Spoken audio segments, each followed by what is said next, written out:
পদত্যাগপত্র কি জমা দিয়েছেন? এই বিষয়ে আমার কোনো কিছু বলার অনুমতি নেই। এটা মাননীয় প্রধান উপদেষ্টার দপ্তর থেকে আপনাদেরকে জানিয়ে দেওয়া হবে। মাননীয় প্রধান উপদেষ্টার প্রেস উইং থেকে আপনাদেরকে জানিয়ে দেওয়া হবে। আপনি কি পদত্যাগপত্র জমা দিয়েছেন কিনা? পদত্যাগপত্র কি জমা দিয়েছেন? বলা হয়েছে উপদেষ্টা পদে থেকে নির্বাচন করার সুযোগ নেই।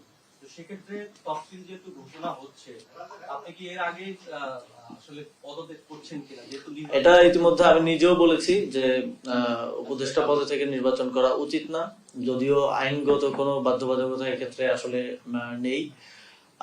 এবং আমি যেটা নিজে বলেছি সেটা আমি নিজেও প্র্যাকটিস অবশ্যই করব। তবে এই বিষয়ে ফার্দার কোনো ইনফরমেশন দেওয়ার সুযোগ আমার নেই। এটা আমাদের মাননীয় প্রধান উপদেষ্টার দপ্তর থেকে আপনাদেরকে জানিয়ে দেওয়া হবে। সেটার জন্য একটু অপেক্ষা করতে হবে।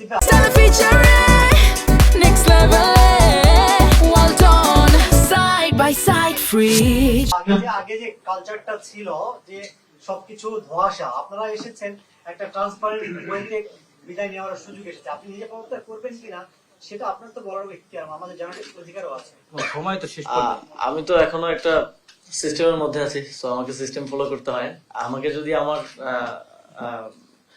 উপর থেকে কোনো নির্দেশনা আছে সেটাকে আমার মেনে চলতে হয়। তো সেই জায়গা থেকে এই বিষয়ে আমি এখন আজকে কিছু বলতে পারছি না।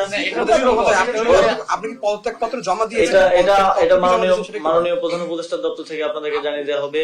এই বিষয়টা আর লেখে না করি। আর কোনো প্রশ্ন থাকলে আমি নির্বাচন করব, এটা স্পষ্ট ভাবেই বলা যায়। কিন্তু কোথা করব, কোন দল থেকে করব সেটা পরবর্তী ডিসকাশন।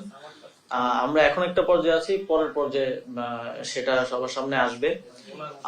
আর অন্য যে বিষয়ে প্রশ্ন করলেন সে বিষয়ে আমার কোনো কিছু বলার এখতিয়ার নেই। সেটা আমাদের মাননীয় প্রধান উপদেষ্টার কার্যালয় থেকে আপনাদেরকে যথাসময়ে জানিয়ে দেওয়া হবে।